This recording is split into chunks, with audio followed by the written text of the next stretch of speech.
ଆକାଶବାଣୀ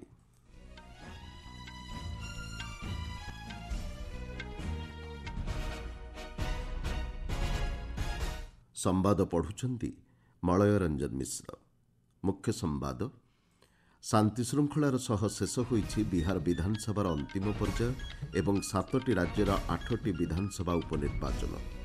ବିହାରରେ ଏହି ପର୍ଯ୍ୟାୟରେ ମତାଧିକାର ସାବ୍ୟସ୍ତ କଲେ 68%ରୁ ଅଧିକ ମତଦାତା। ଭୁଟାନ ସହ ଦ୍ୱିପାକ୍ଷିକ ସମ୍ପର୍କକୁ ସୁଦୃଢ଼ କରିବା ଲକ୍ଷ୍ୟ ନେଇ ଥିମ୍ପୁଠାରେ ପ୍ରଧାନମନ୍ତ୍ରୀ ଓ ଭୁଟାନ ରାଜାଙ୍କ ମଧ୍ୟରେ ଆଲୋଚନା ବୈଠକ ଅନୁଷ୍ଠିତ। କାର୍ ବିସ୍ଫୋରଣ ଘଟଣା ପରିପ୍ରେକ୍ଷୀରେ ଦିଲ୍ଲୀର ସମ୍ବେଦନଶୀଳ ଅଞ୍ଚଳଗୁଡ଼ିକରେ କଡ଼ାକଡ଼ି ହେଲା ସୁରକ୍ଷା ବ୍ୟବସ୍ଥା। ଓଡ଼ିଶା ପୁଲିସ ଏସ୍ଆଇ ନିଯୁକ୍ତି ପରୀକ୍ଷାରେ ଅନିୟମିତତା ଅଭିଯୋଗର ତଦନ୍ତ କରିବ ସିବିଆଇ ଏବଂ ଆଜି ପାଳନ କରାଯାଉଛି ଲୋକସେବା ପ୍ରସାରଣ ଦିବସ। ବିହାର ବିଧାନସଭା ନିର୍ବାଚନର ଦ୍ୱିତୀୟ ତଥା ଅନ୍ତିମ ପର୍ଯ୍ୟାୟ ମତଦାନ ଶାନ୍ତିଶୃଙ୍ଖଳାର ସହ ସମ୍ପନ୍ନ ହୋଇଛି। ନିର୍ବାଚନ ଆୟୋଗଙ୍କ କାର୍ଯ୍ୟାଳୟ ସୂତ୍ରରୁ ମିଳିଥିବା ସୂଚନା ଅନୁଯାୟୀ ଏହି ପର୍ଯ୍ୟାୟରେ ମତଦାନ ହାର 68.76% ହୋଇଛି। 20ଟି ଜିଲ୍ଲାର 122ଟି ଆସନ ପାଇଁ ଏହି ପର୍ଯ୍ୟାୟରେ ମତଗ୍ରହଣ କରାଯାଇଥିଲା। ପ୍ରଥମ ପର୍ଯ୍ୟାୟରେ 65.08% ମତଦାନ ହୋଇଥିଲା। ଏହାକୁ ମିଶାଇ ଦୁଇଟି ଯାକ ପର୍ଯ୍ୟାୟରେ ବିହାରରେ ହାରାହାରି 66.91% ମତଦାତା ସେମାନଙ୍କର ମତାଧିକାର ସାବ୍ୟସ୍ତ କରିଛନ୍ତି। 1951 ମସିହା ପରଠାରୁ ତୁଳନାତ୍ମକ ଭାବରେ ଦେଖିଲେ ଚଳିତ ଥର ରାଜ୍ୟରେ ସର୍ବାଧିକ ମତଦାନ ହୋଇଛି। 62.8% ପୁରୁଷ ଏବଂ 71.6% ମହିଳା ଭୋଟର ସେମାନଙ୍କର ମତାଧିକାର ସାବ୍ୟସ୍ତ କରିଛନ୍ତି। ମୁଖ୍ୟ ନିର୍ବାଚନ କମିଶନର ଜ୍ଞାନେଶ କୁମାର ଏବଂ ନିର୍ବାଚନ କମିଶନର ଡକ୍ଟର ସୁଖବିନ୍ଦର ସିଂ ସାନ୍ଧୁ ଓ ଡକ୍ଟର ବିବେକ ଯୋଶୀ ଦ୍ୱିତୀୟ ପର୍ଯ୍ୟାୟରେ ସମସ୍ତ 45,399 ମତଦାନ କେନ୍ଦ୍ରରେ ୱେବ୍କାଷ୍ଟିଂ ମାଧ୍ୟମରେ ନିର୍ବାଚନର ସମୀକ୍ଷା କରିଥିଲେ। ପ୍ରଥମ ଥର ପାଇଁ ଆନ୍ତର୍ଜାତିକ ନିର୍ବାଚନ ପରିଦର୍ଶକ କାର୍ଯ୍ୟକ୍ରମ ଅଧୀନରେ 6ଟି ଦେଶର 16 ଜଣ ପ୍ରତିନିଧି ନିର୍ବାଚନ ପ୍ରକ୍ରିୟାର ଅନୁଧ୍ୟାନ କରିଥିଲେ। ସେହି ଦେଶଗୁଡ଼ିକ ହେଉଛି ଦକ୍ଷିଣ Africa, Indonesia, Thailand, Philippines, Belgium ଏବଂ କଲମ୍ବିଆ। 7ଟି ରାଜ୍ୟର 8ଟି ବିଧାନସଭା ମଣ୍ଡଳୀରେ ଉପନିର୍ବାଚନ ପାଇଁ ମଧ୍ୟ ଗତକାଲି ଶାନ୍ତିଶୃଙ୍ଖଳାର ସହ ମତଦାନ ଶେଷ ହୋଇଛି। ଓଡ଼ିଶାର ନୂଆପଡ଼ା ସମେତ ଜାମ୍ମୁ କାଶ୍ମୀରର ବୋଡ଼ଗାଁଓ ଏବଂ ନାଗ୍ରୋଟା, ରାଜସ୍ଥାନର ଆଣ୍ଟା, ଝାଡ଼ଖଣ୍ଡର ଘାଟଶିଳା, ତେଲଙ୍ଗାନାର ଜୁବଲି ହିଲ୍ସ, ପଞ୍ଜାବର ତରନତାରନ ଏବଂ ମିଜୋରାମର ଡମ୍ପା ବିଧାନସଭା ଉପନିର୍ବାଚନ ପାଇଁ ମତଗ୍ରହଣ କରାଯାଇଛି। ନୂଆପଡ଼ାରେ 79.02% ମତଦାତା ସେମାନଙ୍କର ମତାଧିକାର ସାବ୍ୟସ୍ତ କରିଛନ୍ତି। ସେଥିମଧ୍ୟରେ 81.17% ପୁରୁଷ ଏବଂ 76.96% ମହିଳା ଭୋଟ୍ ଦେଇଛନ୍ତି। ବିହାର ବିଧାନସଭା ଏବଂ 8ଟି ଯାକ ଉପନିର୍ବାଚନର ଭୋଟ୍ ଗଣତି ଆସନ୍ତା ଶୁକ୍ରବାର ଦିନ ଅନୁଷ୍ଠିତ ହେବା ସହ ଫଳାଫଳ ଘୋଷଣା କରାଯିବ। ପ୍ରଧାନମନ୍ତ୍ରୀ ନରେନ୍ଦ୍ର ମୋଦି ଗତକାଲି ଥିମ୍ପୁଠାରେ ଭୁଟାନ ରାଜା ଜିଗ୍ମେ ଖେସର ନାମଗେଲ ୱାଙ୍ଗଚୁଙ୍କ ସହ ପ୍ରତିନିଧିସ୍ତରୀୟ ଆଲୋଚନା କରିଛନ୍ତି।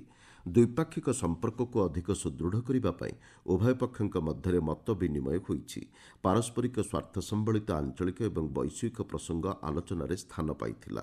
ତାସି ଚୋଡ଼ଜଙ୍ଗର ଗ୍ରାଣ୍ଡ କ୍ୱେନ୍ରେ ସଂରକ୍ଷିତ ଥିବା ଭଗବାନ ବୁଦ୍ଧଙ୍କ ପବିତ୍ର ପିପ୍ରାହୋଆ ଅବଶେଷ ନିକଟରେ ଉଭୟ ନେତା ପ୍ରାର୍ଥନା କରିଥିଲେ।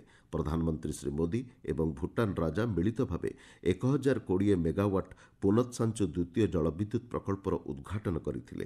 ଜଳବିଦ୍ୟୁତ୍ କ୍ଷେତ୍ରରେ ଦ୍ୱିପାକ୍ଷିକ ଶକ୍ତି ଭାଗିଦାରିତାକୁ ଏହି ପ୍ରକଳ୍ପ ପ୍ରତିପାଦନ କରୁଛି। ଦ୍ୱିପାକ୍ଷିକ ସହଯୋଗ ବୃଦ୍ଧି କରିବା ଲକ୍ଷ୍ୟ ନେଇ ଭାରତ ଏବଂ ଭୁଟାନ ମଧ୍ୟରେ 3ଟି ବୁଝାମଣାପତ୍ର ସ୍ୱାକ୍ଷରିତ ହୋଇଛି। ସେଥିମଧ୍ୟରେ ନବୀକରଣୀୟ ଶକ୍ତି ଏବଂ ସ୍ୱାସ୍ଥ୍ୟସେବା କ୍ଷେତ୍ର ଅନ୍ତର୍ଭୁକ୍ତ। ପ୍ରଧାନମନ୍ତ୍ରୀ ଶ୍ରୀ ମୋଦି ଗତ ରାତିରେ ଭୁଟାନ ରାଜାଙ୍କ ଦ୍ୱାରା ଆୟୋଜିତ ଭୋଜିରେ ଅଂଶଗ୍ରହଣ କରିଥିଲେ। ଭୁଟାନରେ ଶକ୍ତି ପ୍ରକଳ୍ପକୁ ପାଣ୍ଠି ଯୋଗାଇବା ଲକ୍ଷ୍ୟ ନେଇ ଶ୍ରୀ ମୋଦି 4,000 କୋଟି ଟଙ୍କାର ରିହାତିମୂଳକ ଲାଇନ୍ ଅଫ୍ କ୍ରେଡିଟ୍ ଭାରତ ପକ୍ଷରୁ ଘୋଷଣା କରିଥିଲେ। 1200 ମେଗାୱାଟ୍ ପୁନତ୍ସାଞ୍ଚୁ ପ୍ରଥମ ଜଳସେଚନ ପ୍ରକଳ୍ପର ମୁଖ୍ୟ ନଦୀବନ୍ଧ ଗଠନ କାର୍ଯ୍ୟ ପୁନଃ ଆରମ୍ଭ କରିବା ପାଇଁ ଉଭୟ ଦେଶ ମଧ୍ୟରେ ବୁଝାମଣା ପତ୍ର ସ୍ୱାକ୍ଷରିତ ହୋଇଛି। ଭାରତ ସହଯୋଗରେ ଭୁଟାନରେ ଏପର୍ଯ୍ୟନ୍ତ 5ଟି ଜଳବିଦ୍ୟୁତ୍ ପ୍ରକଳ୍ପ ସମ୍ପୂର୍ଣ୍ଣ ହୋଇସାରିଛି। ଦକ୍ଷିଣ ଭୁଟାନର ଗେଲେଫୁ ମାଇଣ୍ଡଫୁଲନେସ୍ ସହର ଅନ୍ତର୍ଗତ ହାଟିସରଠାରେ ଏକ ଇମିଗ୍ରେସନ୍ ଚେକ୍ପୋଷ୍ଟ ପ୍ରତିଷ୍ଠା କରିବାକୁ ଉଭୟ ପକ୍ଷ ସହମତ ହୋଇଛନ୍ତି। ସୀମାପାର ପର୍ଯ୍ୟଟନ ଏବଂ ନିବେଶକଙ୍କ ପାଇଁ ଏହା ଉପଯୋଗୀ ସାବ୍ୟସ୍ତ ହେବ। ଆସାମର କୋକ୍ରାଝରରୁ ଗେଲେଫୁ ମାଇଣ୍ଡଫୁଲନେସ୍ ସହର ପର୍ଯ୍ୟନ୍ତ ରେଳ ସଂଯୋଗୀକରଣ ପ୍ରକଳ୍ପକୁ ଖୁବ୍ ଶୀଘ୍ର ସମ୍ପନ୍ନ କରିବାକୁ ଲକ୍ଷ୍ୟ ରଖାଯାଇଛି। ଏହାଦ୍ୱାରା ଭୁଟାନ ଭାରତର ବିଶାଳ ବଜାରର ସୁବିଧା ପାଇବ। ଆପଣମାନେ ସମ୍ବାଦ ଶୁଣୁଛନ୍ତି ଆକାଶବାଣୀରୁ।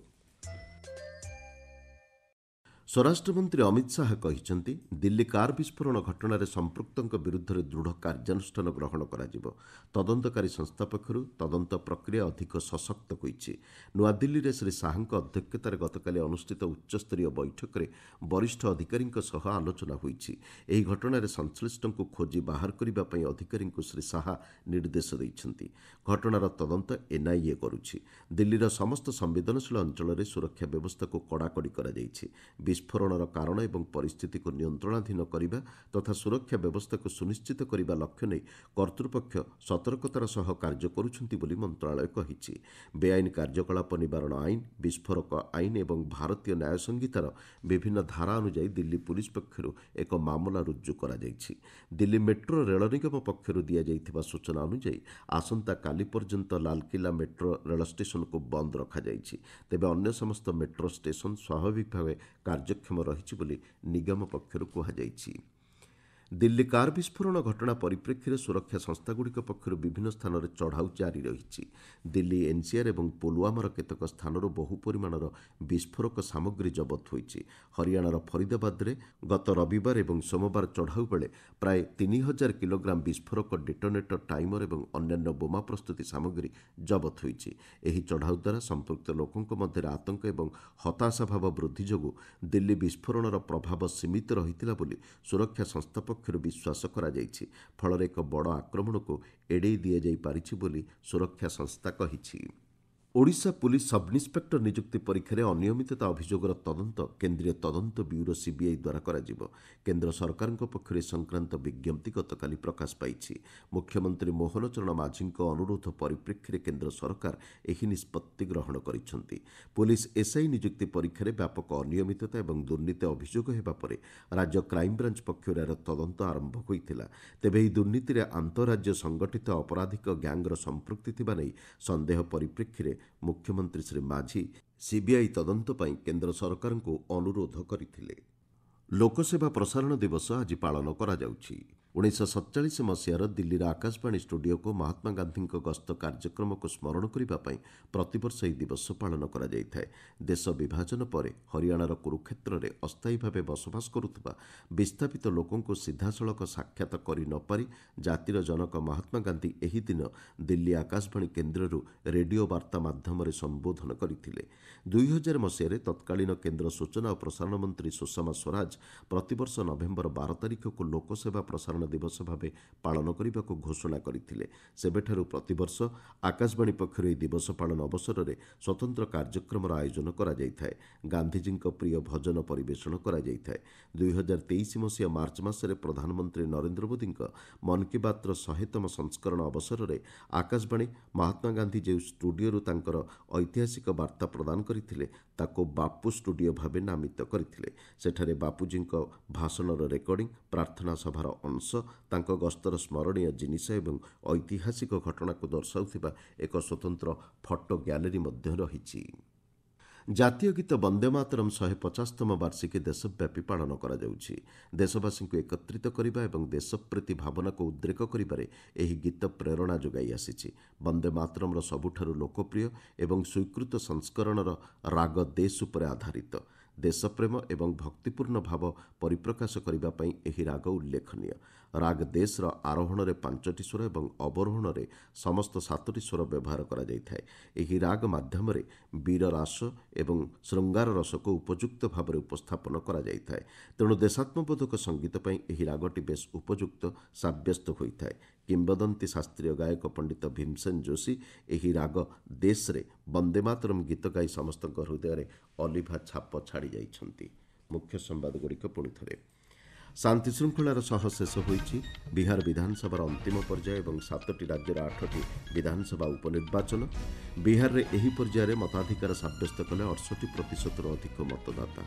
ଭୁଟାନ ସହ ଦ୍ୱିପାକ୍ଷିକ ସମ୍ପର୍କକୁ ସୁଦୃଢ଼ କରିବା ଲକ୍ଷ୍ୟ ନେଇ ଥିମ୍ପୁଠାରେ ପ୍ରଧାନମନ୍ତ୍ରୀ ଏବଂ ଭୁଟାନ ରାଜାଙ୍କ ମଧ୍ୟରେ ଆଲୋଚନା ବୈଠକ ଅନୁଷ୍ଠିତ। କାର୍ ବିସ୍ଫୋରଣ ଘଟଣା ପରିପ୍ରେକ୍ଷୀରେ ଦିଲ୍ଲୀର ସମ୍ବେଦନଶୀଳ ଅଞ୍ଚଳଗୁଡ଼ିକରେ କଡ଼ାକଡ଼ି ହେଲା ସୁରକ୍ଷା ବ୍ୟବସ୍ଥା। ଓଡ଼ିଶା ପୁଲିସ୍ ଏସ୍ଆଇ ନିଯୁକ୍ତି ପରୀକ୍ଷାରେ ଅନିୟମିତତା ଅଭିଯୋଗର ତଦନ୍ତ କରିବ ସିବିଆଇ ଏବଂ ଆଜି ପାଳନ କରାଯାଉଛି ଲୋକସେବା ପ୍ରସାରଣ ଦିବସ। ସମ୍ବାଦ ଶେଷ ହେଲା।